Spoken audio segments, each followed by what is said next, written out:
Des paroles dans le cœur, épisode 3. Higit, il était une fois. Alors aujourd'hui, je voulais vous parler d'un chanteur que j'apprécie beaucoup, Higit, et une de ses chansons notamment Il était une fois. J'aime beaucoup parce que c'est l'histoire d'une personne qui recherche toujours la lumière, même si elle a connu des grosses galères dans la vie, et qui fait tout à chaque fois pour chercher des sources d'optimisme et d'espoir dans le quotidien. Donc la chanson, elle commence: la pluie et le beau temps, j'en parle de temps en temps. Mais moi, ce qui m'intéresse, c'est les histoires de princesses. Donc là, on voit très vite quelqu'un qui veut quand même parfois, qui veut jouer le jeu comme on dit aujourd'hui, du small talk, du bavardage, pour créer du lien à la machine à café dans le quotidien. Mais lui, même si parfois il peut avoir tendance à jouer ce jeu-là sociétal, ce qui l'intéresse le plus, c'est de rêver. C'est vraiment une vie puissante, faite d'intensité. Et donc il dit sous la pluie battante et le vent, je joue à faire semblant. Un hiver au printemps, moi ce que je voudrais faire, c'est marchand de lumière. Donc là on voit que vraiment la volonté de jouer à faire semblant, moi je le vois dans les deux sens. C'est que des fois on joue à faire semblant pour jouer, on met un masque sociétal pour pouvoir s'intégrer. Et parfois, on joue à faire semblant dans le sens où on va chercher la lumière pour pouvoir enfin la développer en nous. Et c'est pas toujours instantané, parce que des fois, on pourrait se dire que dans une situation, tout est là, difficile, et que tout est plombant. Mais après, on sait que nous, si on décide de se dire, vas-y, là-dedans, c'est où je peux avoir quand même de la gratitude par rapport à quelle personne, qu'est-ce qui déjà au quotidien que j'ai fait qui est pas mal, qui est source d'espoir, qui me donne envie d'aller de l'avant, et bah de faire cet inventaire-là de gratitude, d'ambition, d'envie, de projet, et bah ça permet de remettre, de se reconcentrer sur du positif. Et c'est d'ailleurs après lui ce qu'il le dit quand il dit moi ce que je voudrais faire c'est marchand de lumière. C'est non seulement du coup chercher la lumière pour soi-même, mais même pouvoir en distribuer aux autres, et avec le côté même pratique du côté marchand qui serait comme si la lumière pouvait juste s'acheter et tout d'un coup tout deviendrait simple et lumineux. Ah, ça rappelle presque le meilleur des mondes, ou dans le meilleur des mondes d'Aldous Huxley, et bah pour quand les gens ils vont pas bien, ils se prennent une petite pastille et un petit truc qui est sans effet secondaire et qui tout de suite les shoot de bonheur. Donc c'est ce qu'il dit, moi je voudrais faire, c'est marchand de lumière. Et en même temps, on sait que la lumière, généralement, elle peut pas s'acheter, c'est à nous de faire l'effort de voir la vie autrement. Donc après, il dit, je me raconte des histoires, je ne m'enfuis pas, je pars. Donc toujours le côté optimiste, de pas alourdir son sac en disant ouais je pars parce que je m'enfuis parce que ici c'est nul, c'est je pars. Toujours découvrir des choses, aller en fonction de ce qui m'émerveille. Je vois la lune sans le soir, je me raconte des il était une fois, je me prête à ce jeu-là. Oui, je me préfère fou que roi.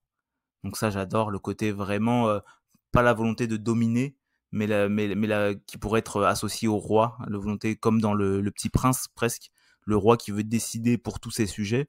Là, moi, je me préfère fou que roi, je me préfère, on va dire, l'envie de suivre mes rêves. Et après, il dit des paillettes justement tout autour de moi, un happy end sur tout ça, il était une fois. Donc c'est vraiment là, on sent la personne qui fait tout pour chercher, pour aller de l'avant, pour suivre ses passions intérieures. Ça rappelle presque aussi l'ikigai. L'ikigai qui est trouver son chemin de vie, le job, l'activité de ses rêves.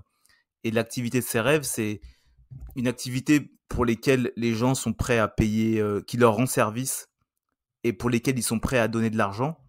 Et c'est aussi une activité qui nous fait vraiment plaisir quand on la fait, et c'est une activité qu'on sent qu'on maîtrise. Et les deux sont liés parce que c'est ce que disait Jacques Brel. Il disait le talent pour moi c'est d'avoir envie. Et en fait moi je crois que plus on fait quelque chose qui nous passionne, plus du coup on s'entraîne, on pratique, et du coup on développe une maîtrise sans s'en rendre compte véritablement, parce que on a suivi le fil de notre joie. Comme lui quand il dit je me préfère fou que roi, des paillettes tout autour de moi. Donc après j'ai marché loin, cherché les causes, voguer aux frontières de l'homme. J'y ai volé quelque chose, que les étoiles me pardonnent. J'ai des étincelles à vendre, c'est à n'y rien comprendre. De la lumière plein ma douleur. Regarde au fond de mon cœur, tu y liras je me raconte des histoires. Donc ce passage-là, je le trouve merveilleux parce qu'on comprend que c'est pas quelqu'un qui cherche la lumière de manière une candeur, un optimisme chevillé au corps, un peu naïf. On sent que c'est une personne qui a connu beaucoup de tristesse à un moment donné. Comme il dit, c'est à ne rien comprendre. J'ai de la lumière plein ma douleur. Mais c'est quelqu'un j'avais entendu une personne qui disait que la souffrance c'était à double tranchant. Soit ça nous tire toujours plus vers le bas et on ressasse, soit tout d'un coup on se dit que la souffrance est tellement importante qu'on ne peut plus se permettre, en gros, de laisser de la tristesse dans nos vies, parce que sinon on sent que la tristesse va nous envahir.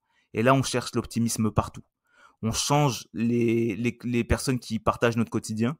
On s'entoure surtout de gens optimistes, joyeux, lumineux. Nous-mêmes, on cherche cette lumière partout. Et finalement, parfois, ça peut être le point de bascule positif d'une galère, d'un truc dur. C'est que la douleur devient tellement insupportable qu'on peut plus se permettre d'être dans la mélancolie, une demi-tristesse. Là, on va à tout prix mettre le cap sur la joie et la lumière. Donc après, je me raconte des histoires, je ne m'enfuis pas, je pars, je vois la lune sans le soir. Je me raconte des il était une fois, je me prête à ce jeu-là, je me préfère fou que roi. Il était une fois, des paillettes autour de moi, un happy end sur tout ça, il était une fois. Je ne sais faire que ça, je ne m'enfuis pas, je pars. Suivre le vent, je ne marche pas, non, je pars avec le temps. Je ne m'enfuis pas, je pars suivre le vent. Je ne marche pas, non, je pars avec le temps. Et donc il y a ce côté aussi de ne pas être en résistance par rapport à la vie, comme il dit, de plutôt il suit le vent, il part avec le temps. C'est qu'il y a une forme on trouve une fluidité. Il n'est pas en résistance. Il est parfois donc il parle de la pluie, du beau temps, mais avec certaines personnes. Mais dès qu'il le peut, il suit ses élans de rêverie.